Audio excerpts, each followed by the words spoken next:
할렐루야. 한 주간 평안하셨죠? 네.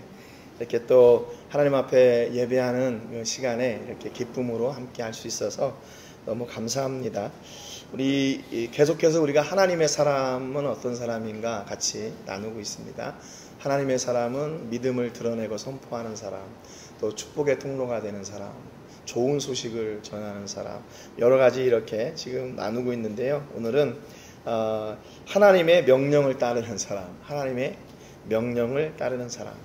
우리 뭐 군대도 아닌데 뭐 명령을 따르고 이래야 되나 그렇게 생각하실 수 있는데 어떻게 보면 신앙생활의 근거 같아요. 하나님께서 명령하시면 우리가 그 명령을 순종하여 나가는 것 아닌가 이렇게 생각을 해봅니다. 우리 열왕기상 13장 8절 말씀 같이 한 목소리로 읽고 말씀에 은혜를 나누겠습니다. 본문 말씀 같이 읽겠습니다. 하나님의 사람이 왕께 대답하되 왕께서 왕의 집 절반을 내게 준다 할지라도 나는 왕과 함께 들어가지도 아니하고 이곳에서는 떡도 먹지 아니하고 물도 마시지 아니하리니. 아멘. 좀 결단이 있죠. 대단하죠. 하나님의 사람이 왕한테 왕이 당신의 집 절반을 내게 준다고 해도 나는 당신하고 함께 가지 않을 겁니다. 왜냐하면 하나님이 가지 말라고 하셨으니까. 이런 얘기예요. 이 하나님의 사람이 누군가 13장 1절에 보면요. 보라 그때 하나님의 사람이 여호와의 말씀으로 말미암아 유다에서부터 베델에 이르니 마침 여로보암이 제단 곁에 서서 분향하는지라 그랬어요. 우리가 지난번에 하나님의 사람 스마야 선지자를 이야기할 때 남북 이스라엘에 지금 갈리던 그 초기 상황이라고 그랬잖아요. 그 초기 상황인데 이제는 한 300여 년이 지난 그런 뒤에요. 이때 뭐라고 얘기하냐면 이제 이 여로보암이 북이스라엘 왕인데 유다에서 그러니까 남쪽에서 북쪽으로 가가지고 남의 나라의 일을 간섭하는 거예요. 보니까 하나님의 사람이 여호와의 말씀으로 말미암아 유다에서 그랬잖아요. 유다는 남쪽이에요. 북은 이스라엘이고 또 여로보암은 이스라엘 왕이에요. 근데 이스라엘 왕이 뭐 하고 있었어요? 제단 곁에 서서 분향하고 있는데 그랬어요. 유다에는 예루살렘이 있었고 북쪽에는 베델이 있었어요. 또 하나는 단이라고 하는 도시가 있었는데 여로보암이 이제 거기에다가 단을 쌓아놓고 분향을 했어요. 근데 이 제단을 쌓고 분향하는데 이게 하나님께 한 게 아닙니다. 하나님께 한 게 아니에요. 그러니까 남쪽에 있는 이 하나님의 사람이 그걸 보고 그 소식을 듣고 북쪽에까지 올라와서 지금 그거 아니라고 얘기하려고 지금 온 거예요. 그러니까 이게 지금 남의 나라의 내정을 간섭하는 일 아니에요. 어떻게 보면 정치적으로 보면. 그런데 이 하나님의 사람은 하나님이 보내시니까 그 명령에 순종해서 적군이든지 아니면 뭐 내가 거기에 가면 어려움을 당하든지 죽을 수도 있는 상황인데도 불구하고 왕 앞에 가서 당신이 지금 제사하는 게 잘못했다 이렇게 따지려고 지금 명령하려고 올라가는 거예요. 이 여로보암이 왕이 돼가지고 어떤 일을 하냐면요. 만일 이 백성이 12장 27절 13장 앞절입니다. 만일 이 백성이 예루살렘에 있는 여호와의 성전에 제사를 드리고자 하여 올라가면 이 백성의 마음이 유다 왕된 그들의 주 르호보암에게로 돌아가서 나를 죽이고 유다의 왕 르호보암에게로 돌아가리로다 하고 그랬어요. 지금 이때가 처음 아까 말씀드렸죠. 말씀을 잘못 드렸는데 처음 남북 이스라엘이 갈라진 그 상황이에요. 그 상황에 이제 여로보암이 생각하는 겁니다. 나는 지금 왕의 혈통도 아니고 내가 공사장에서 이렇게 대장을 하던 사람인데 만약에 이 사람들이 예루살렘이 제사를 드리는 그 중심지니까 북쪽에 있던 사람들이 예루살렘으로 가서 제사를 드리다가 만약에 거기에서 마음이 동해가지고 이 사람들이 다 르호보암에게로 돌아가고 나를 죽이면 어떻게 할까? 정치적으로 안정적인 그걸 내 세력들을 이렇게 세우고 싶었던 거지요. 그래서 생각해냈던 게 뭐냐면 28절에 보니까 이에 계획하고 두 금송아지를 만들고 무리에게 말하기를 너희가 다시는 예루살렘에 올라갈 것이 없도다. 이스라엘아 이는 너희를 애굽 땅에서 인도하여 올린 너희의 신들이라 하고 그랬어요. 여러분 이 얘기가 지금 출애굽 때 광야에서 아론이 금송아지를 만들고 이 금송아지 신이 우리를 애굽에서 인도했다 그랬잖아요. 근데 또 그 반역의 역사가 또 그대로 반복이 돼요. 이 사람은 뭐 때문에 그래요? 자기의 정치적인 안정, 그리고 자기가 영향력을 행사하려고 무엇을 이용했나? 종교를 이용했어요. 종교를 이용해가지고 금송아지를 만들어 놓고, 이것이 우리가 눈으로 볼 수 있는 하나님이야, 이 금송아지가 우리를 인도한 신이야 라고 백성들 앞에 선포하는 거예요. 그래서 뭐예요? 더 이상 예루살렘에 안 가도 돼. 그래가지고 하나는 베델에 두고 하나는 단이라고 하는 곳에 뒀어요. 그리고 얼마나 편해요. 자기들이 예루살렘까지 가려면 1년의 절기를 지키려고 몇 번씩 가야 되는데, 온 식구가, 성인 남자들은 다 가야 되는데 얼마나 복잡해요. 그런데 여기도 예배 장소가 있고 저기도 예배 장소가 있다니까 이제 너무 마음이 편한 거예요. 사람들이 그렇게 회유하고 그 사람들의 마음을 이렇게 바꾸는 겁니다.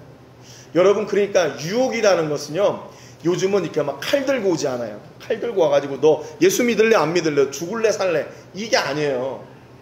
야, 여기서도 예배해도 되지, 오늘 꼭 교회 가야 되냐, 조금 쉬어도 되지, 그동안 좀 쉬어도 되지, 이렇게 아주 그냥 우리를 마음을 부드럽게 하면서 찾아와요.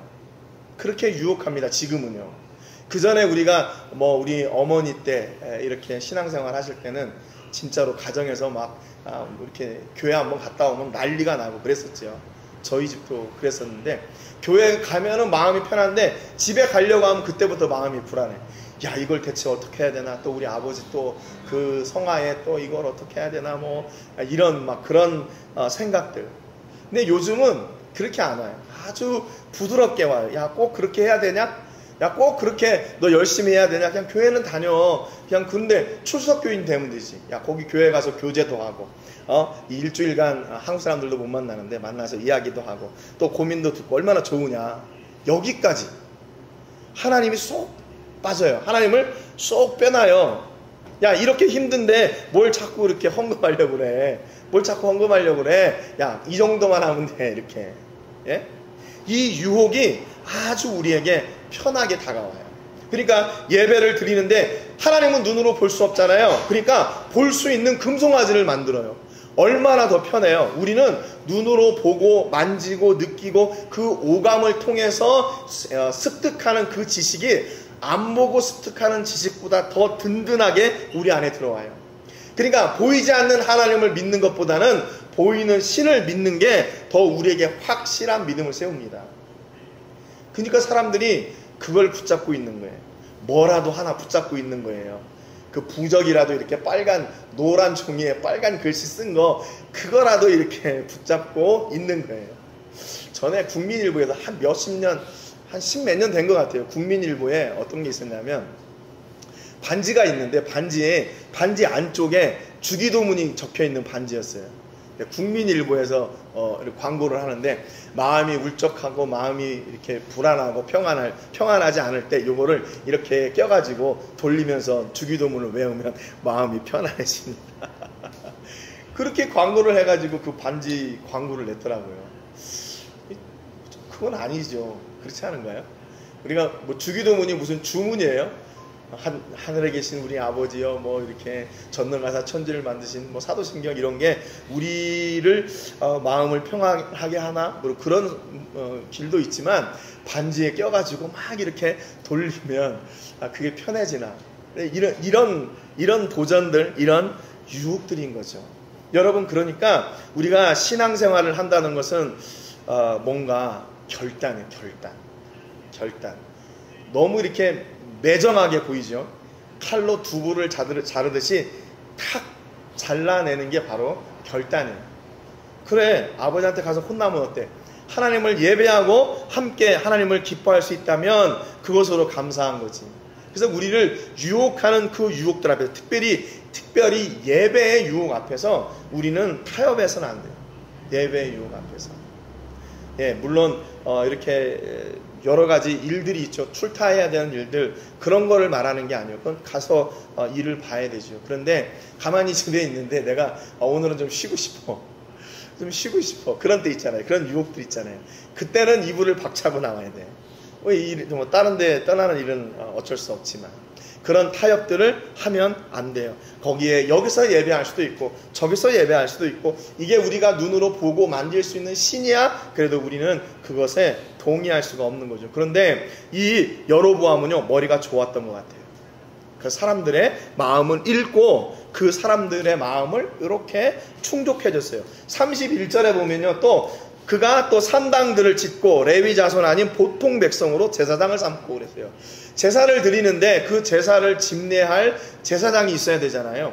제사장 지파는 고대로부터, 모세 때로부터 어떤 족속이에요? 레위 지파가 제사장 지파입니다. 그런데 레위 지파가 없으니까 어떻게 해요? 일반 사람들 중에서 야, 너가 해. 야, 네가 하면 되지 뭐. 뭐가 문제야? 아, 너 양 못 잡아? 소 못 잡아? 네가 해. 그러면 되지. 그러면 되지요. 그렇죠? 그러면 되죠. 그런데 이때는 하나님이 정하신 예배의 방식이 있었어요. 예배의 방법이 있고 제물을 아무거나 드리면 안 되고 그 제물을 구별하여 드리는 사람들도 따로 구별됐어요. 그러니까 여러분, 예배는 뭐 이렇게 하나님 앞에 큰 영광을 올려드리고 막 아름답고 웅장하고 그런 게 아니라 뭐냐면 예배는 철저하게 하나님의 말씀에 순종하는 게 예배예요. 이렇게 예배하라 그러면 그렇게 예배하면 되죠. 또 이렇게 드려라 그러면 그렇게 드리면 되고, 이때 예배하라 그러면 이때 예배 드리면 되고, 이 사람을 통해서 예배하라 그러면 그렇게 하면 돼요. 그런데 이것을 귀찮다고 또 힘들다고 내 마음대로 이렇게 바꿔가는 것은 예배의 본질에서 어긋나게 되는 겁니다. 예배의 본질에서 어긋나요. 그러니까 예배의 중요한 조건 가운데 하나가 뭐냐면 이렇게 공동체로 함께 예배하는 거예요. 함께 나가는 것. 물론 우리가 삶 속에서 개인적으로 하나님을 만나지만 이렇게 함께 예배하는 시간이 참으로 귀합니다. 참으로 귀해요. 여러분 집에서 유튜브 보시고 이렇게 예배 드리는 것하고 어디가 됐든지 정한 곳에 나와서 함께 예배하는 거하고 그 감동이 어때요? 감동이 다르죠. 감동이 달라요. 그러면 뭐 우리가 그럼 맨날 같이 모여야 되냐? 이렇게 얘기하면 그건 또 아닌데, 그래도 모일 수 있을 때는 모이는 거죠. 뭐 코로나 때는 못 모이겠으니까 그때는 못 모여도 그 기간들이 지났어요. 그러면 다시 모여서 예배하는 거, 다시 정상으로 돌아가야 되는 것이죠. 그래서 이 백성들이 하나님이 정하신 대로 예배하도록 해야 되는데, 야 괜찮아 다 괜찮아, 모든 것을 다 무너뜨리는 거예요. 32절에 보니까 8대째 달 곧 그 달 15째 날로 절기를 정하여, 그러니까 8월 15일 날 절기를 정하여, 광복절이 아니고 왜 그랬는지 모르겠어요. 여로보암이 8월 15일을 절기로 정해서 유다의 절기와 어떻게 해요? 유다의 절기와 비슷하게 하고 제단에 올라가되 베델에서 그와 같이 행하여 그가 만든 송아지에게 제사를 드렸으며 그가 지은 산당의 제사장을 베델에서 세웠더라. 그래서 비슷하게 하는 거예요. 여러분, 이단의 뜻이 뭐냐면요, 이단의 그 한자 뜻이 달을 그 다음에 단자가 끝단이에요. 끝단. 그러니까 이단은 다 똑같아요. 근데 마지막 한 부분에 가서 달라지는 거예요. 예수님 믿어야지. 예수님 믿고 구원받는 거지. 근데 그 예수님이 옛날에 돌아가셨잖아. 근데 이제 내가 새로 왔어. 그러니까 내가 그분으로부터 그 구원의 정기를 받고 왔으니까 나를 믿어야 돼. 다 맞은데 그 마지막에 가서 달라지는 거예요. 그러니까 이단은 막 이렇게 사탄의 뿔이 나가지고 그 사람들이 다 뭐 이렇게 사탄의 노래를 하고 그런 게 아니에요. 그 사람들도 똑같은 성경을 사용하고 그 사람도 똑같은 말씀을 듣고 똑같은 은혜를 받습니다. 그런데 그 마지막에 가서 달라지는 거예요. 야, 우리가 열심히 살아야지. 교회에다 헌금다고, 야, 니네 집 재산 다 가져와. 헌금해야지. 헌금해서 하나님 나라 세워야지. 가정이 무너지게 되는 거예요. 여러분, 그건 진짜 올바른 믿음이 아닌 거죠. 올바른 믿음이 아니죠. 그러니까 이단이 바로 그거예요. 여기 끝에 조금 달라요. 다 비슷해요. 교회 간판도 이렇게 걸어놓고 다 비슷해요. 그런데 진짜 구원의 길에서는 정반대의 길로 가게 되는 거예요. 절기가 달라지면 혹시나 다른 절기에 예루살렘으로 내려갈까봐 그 예루살렘에서, 유다에서 그동안에 내려왔던 그 절기 비슷한 날짜를 정해가지고 그날 자기 마음대로 날짜를 정해놓은 거예요. 8월 15일 날.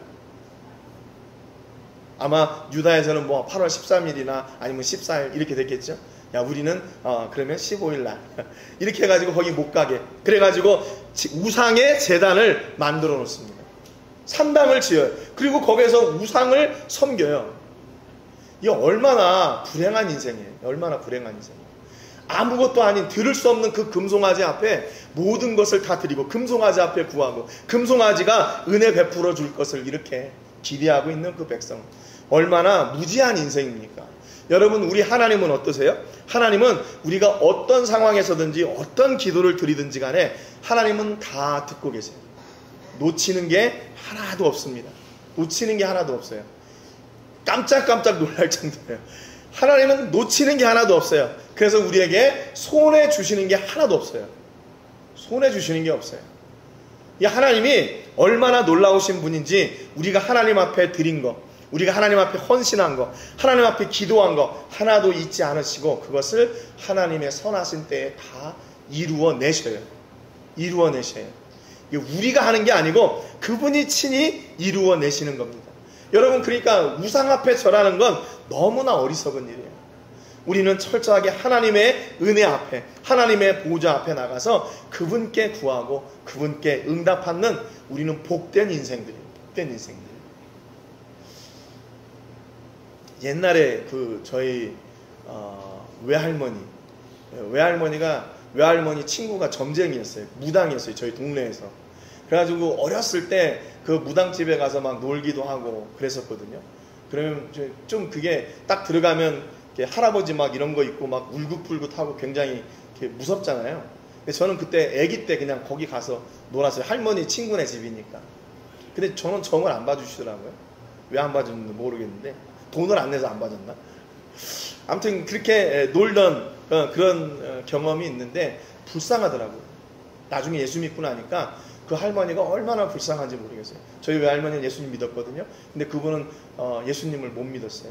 외할머니가 계속 교회 자고는데 자기가 교회 가면 자기 후손들이 안 좋대.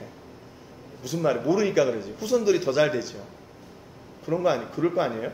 야, 그 우상을 제쳐두고 하나님을 선택하고 하나님을 섬기며 나갔다면 얼마나 큰 복이겠어요. 여러분, 우리가 믿는 하나님은 눈에 보이지 않는 것처럼 보이고 우리의 기도를 듣지 않으시는 것처럼 보여도 하나님은 다 듣고 역사하고 계세요. 다 알고 계세요. 다 듣고 계시고 일하십니다. 다 일하세요. 제가 오늘 칼럼에다가 제가 그 가사를 이번 주간에 이렇게 쓴 게 있어요. 감사라는 가사를 썼는데, 뭐 때문에 감사한가? 내가 기도한 것이 다 이루어지고 내가 원하는 대로 다 성공해서 감사가 아니라 오늘 아침에 딱 일어났는데 내가 할 수 있는 게 아무것도 없다고 생각이 드는 거예요. 이건 뭐 이렇게 무기력감 이런 게 아니라 내가 할 수 있는 게 없구나. 그런데 하나님이 하시는구나. 이게 이렇게 연결이 되는 거예요. 내가 뭔가를 하려고 막 노력하고 애쓰고 해도 안 되는데 그러면 일이 안 돼야 되잖아요. 여지껏. 뭐가 안 돼야 되는데 일이 다 돼 있는 거예요. 그러니까 결국에는 뭔가 내가 하나님 앞에 철저하게 나의 무능을 내려놓고 하나님 내가 할 수 없네요. 그러니까 답이 뭐예요? 하나님이 해주세요. 하나님이 해주세요. 그래서 감사한 거예요. 내가 아무것도 할 수 없는 사람이 된 거.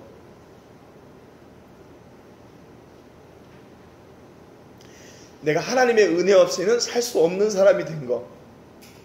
그게 막 부끄럽고 무기력하고 내 자신이 싫어지는 게 아니라 오히려 감사하게 된 거예요. 그분 없이는 살 수 없는 내가 된 것이 얼마나 감사한지, 그분의 은혜 없이는 내가 살 수 없고 아무것도 할 수 없는 사람이 된 것이 얼마나 감사한지.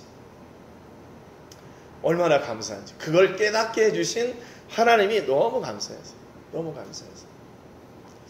하나님이 왜 이런 은혜를 주실까?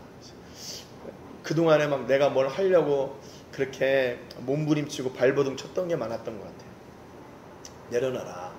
뭐 그거 네가 하려고 그러냐. 그냥 나한테 맡기고 그냥 너는 그냥 편하게 있으면 좋겠는데. 이게 아버지의 심정인 거죠. 아버지의 심정. 저도 이제 아들이 이제 한국에서 대학 졸업하고 이제 그 직장을 구하니까 저 녀석이 빨리 직장을 구해야 될 텐데 그런 마음이 있는가 하면 또 한편으로는 그냥 좀 그 시간을 좀 마음껏 누렸으면 좋겠다 그런 생각이 들어요. 저는 그래서 전화하거나 그래도 뭐 직장 어떻게 구했냐 어쩌냐 이런 얘기 안 해요. 그리고 여름이라 뭐 교회에서 뭐 수련회, 청년 수련회, 뭐 학생 수련회, 또 찬양팀에 있어가지고 여기저기 이렇게 불려다니고 그런데요. 참 감사하더라고요. 참 감사해요. 야, 그래. 먹고 사는 거에 하나님께서 책임져 주시겠고, 그 시간에 하나님을 위해서 일할 수 있다면 감사한 일이지. 감사한 일이지. 하나님이 우리의 모든 것을 책임져 주십니다. 8월 중순에 이제 8월 20일경쯤에 지금 로뎀교회를 계약하려고 그래요. 계약하려고 하는데 계약금 20만 페소 줘야 돼요. 20만 페소 줘야 되는데 돈이 어디 있어요, 제가. 근데 하나님께서 이렇게 오랜 인연들을 통해서 그걸 또 이렇게 채워 가시더라고요. 물론 우리 교회에서도 이제 건축원금한 게 있어서 그걸 조금 일부 이렇게 드리고, 지난번에 선교팀 왔던 선교팀이 남은 그 공동 재정 중에 남은 거를 또 보내주시는데, 저희 사위가 그걸 보내면서 뭐 좀 마음이 좀 그랬는지 또 돈을 더 보태가지고 그렇게 보내줬어요. 그래서 한 7,000불이 만들어졌고, 이제 그리고 저희 어머니가 또 우리 어머니 권사님이 또 보내주시고, 또 우리 교회에서 이렇게 한 걸 이렇게 해서 됐어요. 그러니까 저는 그것도 이게 어떻게 이루어질까? 그런데 하나님은 다 미리 준비하고 계셨던 거예요. 근데 이게 믿음이 없어가지고 이거 어떻게 하나? 내가 이거 산다고 그 사람하고 구두 계약은 했는데 어떻게 하나? 아니나 다를까 어제 그분이, 그 집주인이, 야 우리 언제 만날까 그랬더니, 야 계약사항을 좀 바꾸면 안 되겠냐 하고 왔어요. 뭔가 그랬더니, 우리가 처음에 이렇게 70만 페소를 주고 사는데 20만, 20만, 20만, 10만 이렇게 4년을 주기로 했어요. 근데 그분이 아니나 다를까 이번에 20만 페소 주고 다음에 25만, 그 다음에 25만 이렇게 3년 안에 끝내자고.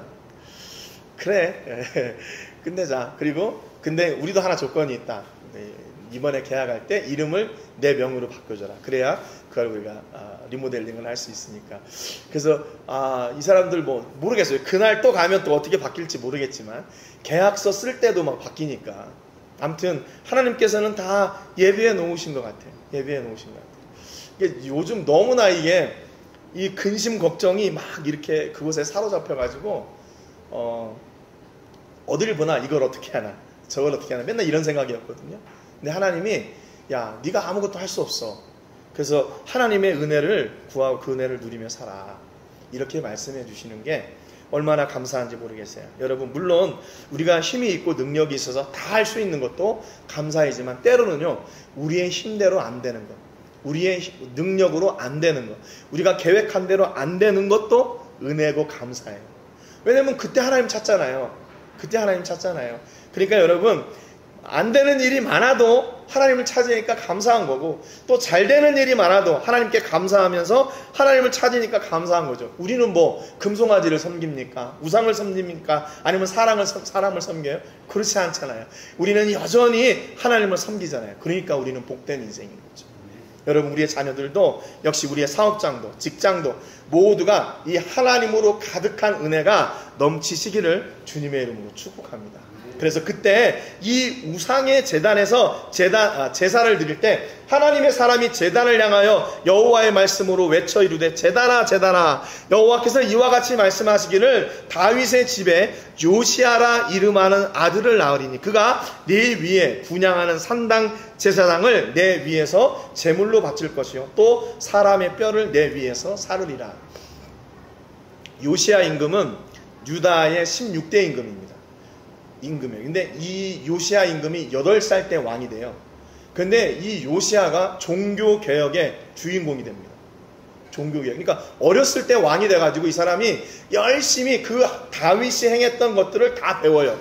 그래가지고 우리나라가 어떻게 하면 하나님의 은혜를 지속적으로 누리고 복받는 나라가 될까 고민하는 것이 뭐냐면 종교를 개혁하는 것이에요. 그때 여기저기 가도 우상들이 있고 제단들이 있고 산당이 있는 걸 보고 그것을 다 무너뜨리기 시작해요.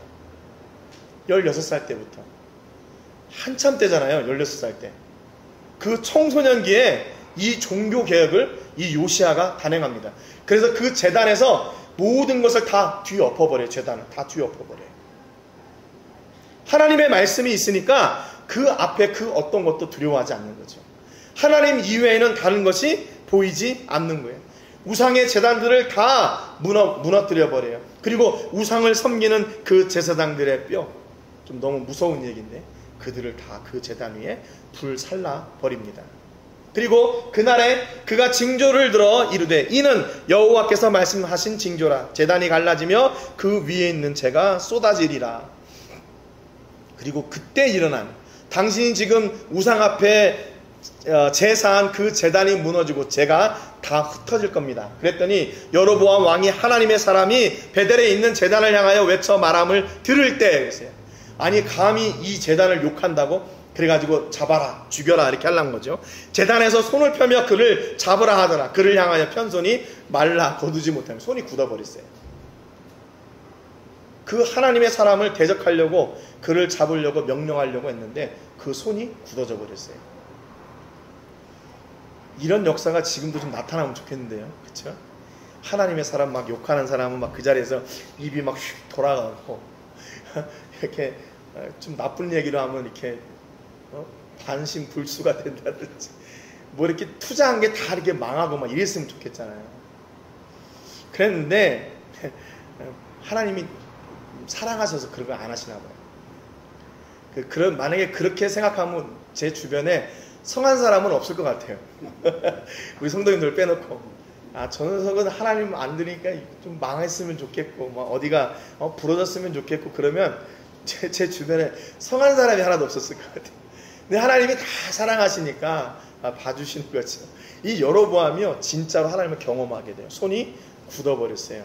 하나님의 사람이 여호와의 말씀으로 보인 징조대로 제단이 갈라지며 재가 제단에서 쏟아진지라. 근데 하나님의 사람이 말한 대로 그 제단이 갈라지고 재가 다 흩어졌어요. 6절에 보니까 왕이 하나님의 사람에게 말하여 이르되 청하건대 너는 나를 위하여 내 하나님 여호와께 은혜를 구하여 내 손이 다시 성하게 기도하라. 하나님의 사람이 여호와께 은혜를 구하니 왕의 손이 다시 성하여 전과 같이 되니라. 이 우상을 섬기던 녀석인데 하나님 앞에 기도해달라고 그래요. 왜냐하면 자기가 지금 경험하고 있으니까. 하나님의 사람을 대적하려고 했다가 그 손이 굳어버리니까 야 하나님께 기도해야 돼. 그 얘기는 무슨 얘기예요? 자기가 지금 금송아지를 섬기고 있지만 위대한 신 오직 참신은 하나님이시란 걸 그도 알고 있는 거예요. 그런데 왜 우상을 섬겼어요? 자기 정치적 안정을 위해서. 얼마나 불행한 인생입니까? 얼마나 불행한 인생이에요. 교회가 여러분 우리 교회 주인의식을 가지고 있는 거 참 좋아요. 그런데 우리 교회만 하면 이게 문제가 생기기 시작해요. 여러분 교회의 본질은 뭡니까? 하나님의 집이에요. 하나님의 집. 하나님의 집. 그러니까 우리 집만 하나님의 집 그러면 좋겠는데 교회는 모든 교회 하나님이 이름으로 세워진 믿음 위에 세워진 교회가 바로 하나님의 집입니다. 여러분 우리 교회의 경쟁 상대는 여기 과달라라에 있는 다른 한인교회가 우리 경쟁 상대가 아니에요. 멕시코에 있는 다른 한인교회가 우리 경쟁 상대가 아니에요. 그들은 우리의 적이 아니에요. 동지죠. 친구죠. 우리의 적은 뭐예요? 이 땅의 권세 잡은 악한 것들이 바로 우리의 적이고요. 우리가 싸워야 될 대상인 겁니다. 하나님의 놀라운 은혜를 딱 역사를 경험하고 나니까 하나님을 시인하게 돼요. 그러니까 여러분 이게 여로보암에게 자기의 손이 굳었다는 것은 이게 고통이고 실패고 절망이고 낙심일 수 있지만 그가 그것을 경험한 것은 은혜예요. 그 시간에 하나님을 찾으니까 말이죠. 그래서 어떻게 돼요? 결국 그 손이 다시 정상으로 돌아오게 돼요. 왕이 하나님의 사람에게 이르되 나와 함께 집에 가서 쉬라. 내가 너에게 예물을 주리라 그랬어요. 얼마나 감사하겠어요. 그래서 먼 길을 오고 그랬으니까 이제 자기 집에 오라고 초대합니다. 그런데 뭐래요? 오늘 읽었던 본문이 바로 이때 한 얘기예요. 하나님의 사람이 왕께 대답하되 왕께서 왕의 집 절반을 내게 준다 할지라도 나는 왕과 함께 들어가지도 아니하고 이곳에서는 떡도 먹지 아니하고 물도 마시지 아니하리. 사람이 너무 냉정한 거 아니에요? 너무 야박한 거 아니에요? 그런데 이게 이게 믿음의 사람이 가야 될 길이에요. 왜냐하면 이는 곧 여호와의 말씀이 내게 명령하여 이르시기를 떡도 먹지 말며 물도 마시지 말고 왔던 길로 되돌아가지 말라 하셨음이니이다. 그래서 하나님이 말씀하셨기 때문에 안 된다는 거예요. 내가 다 되는데 하나님이 말씀하셨기 때문에 안 된다는 거예요. 여러분, 예수 믿는 사람이 뭐 이렇게 절제하고 경건하게 살고 또 왜 방탕하게 살 수가 없어요? 다 할 수 있지요. 그런데 왜 그거를 안 해요? 하나님이 기뻐하시지 않으니까 안 하는 거예요. 다른 이유가 아니라 하나님이 기뻐하시는 일을 하려고 하기 때문에 하나님이 기뻐하시지 않는 일은 그냥 안 하는 거예요. 그냥 거기에 내가 아예 마음을 두지 않고 눈도 주지 않는 거예요. 왜냐하면 자꾸 눈을 보고 마음을 두면 거기 가게 되니까. 여러분, 예수 믿는 사람은 그래서요, 예수님을 믿을수록 세상 친구들이 없어지는 것 같아요. 저도 이렇게 돌아보면 저도 고등학교 때까지 교회에서 대학교 물론 계속 교회에 있었죠. 그래도 고등학교 때까지 친구들이 참 많았는데 대학교 들어가고 신대원 가고 이러다 보니까 점점점 친구들이 없어지는 것 같아요. 교회 친구들 이외에는. 그러니까 안 믿는 친구를 만날 시간이 별로 없어요. 그러니까 목사가 되고 선교사가 됐으면 전도를 더 잘해야 될 텐데 전도할 자리가 없어요.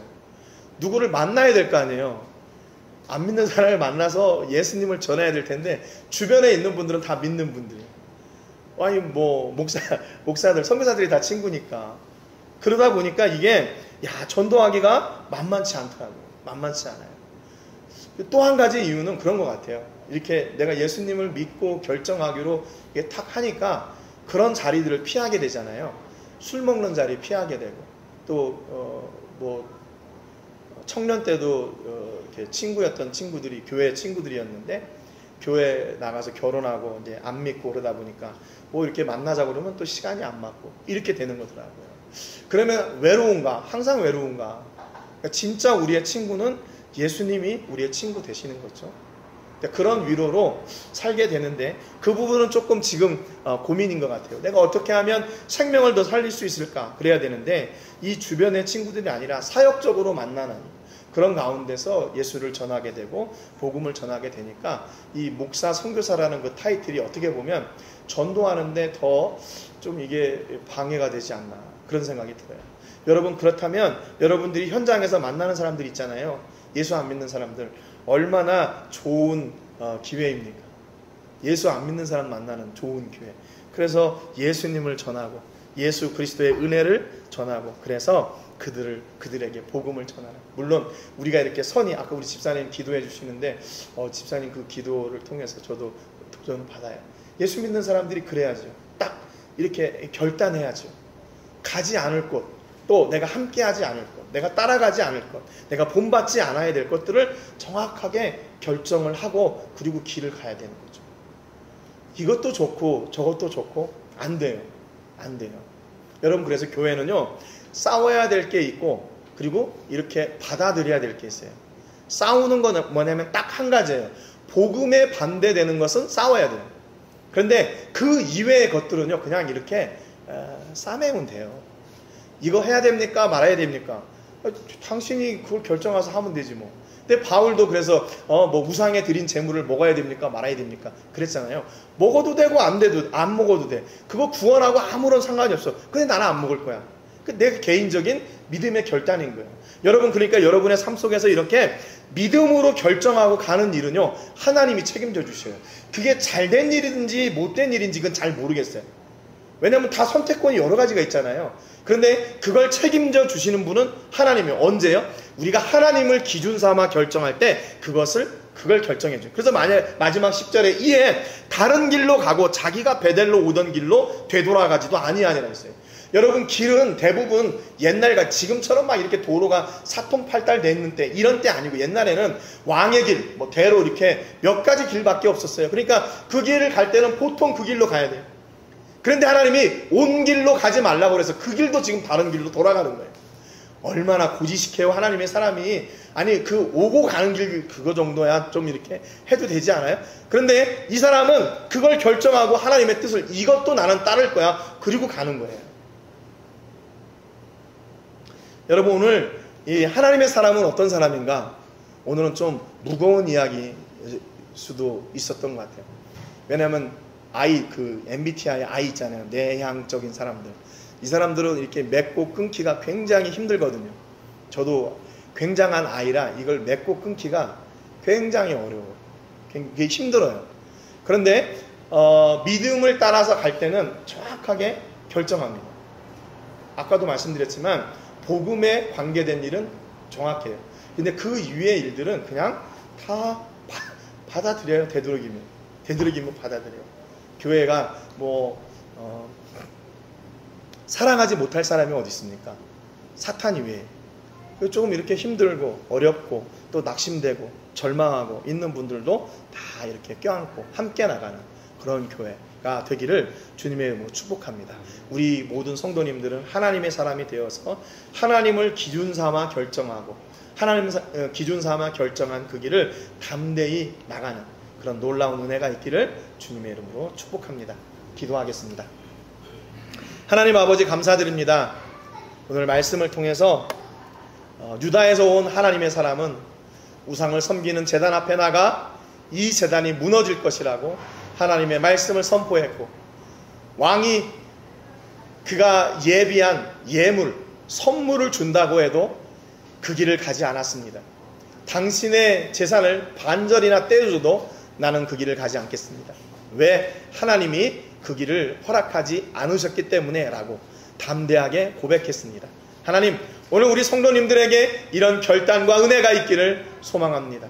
우리의 삶 속에서 만나는 그 달콤한 유혹들을 하나님의 말씀으로 이겨내게 하시고, 우리의 기도를 들으시며 여전히 일하고 계시는 하나님께 붙들림 바 되어 오늘도 승리로 나가는 귀한 은혜가 있게 주옵소서.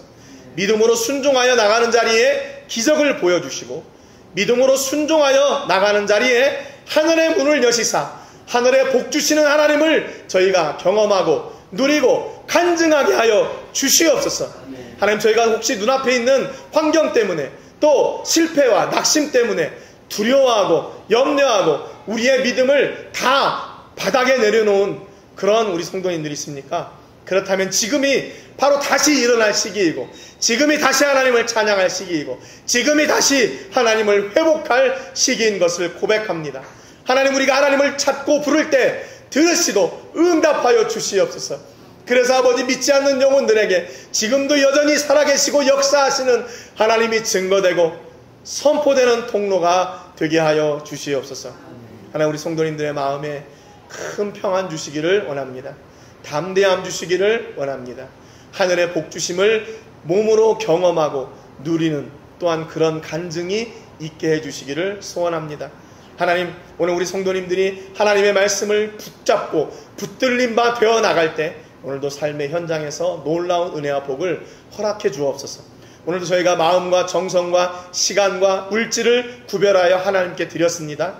하나님, 특별히 이 예물이 사용되어지는 곳마다 하나님께는 영광이 되게 해주시고 드린 저희들에게는 보람과 축복의 통로가 되게 하여 주시옵소서. 오늘도 마음과 정성을 다해 하나님을 예배하는 우리 성도님들의 마음 구석구석에 하나님이 예비하신 풍성한 복이 넘치게 하여 주시옵소서.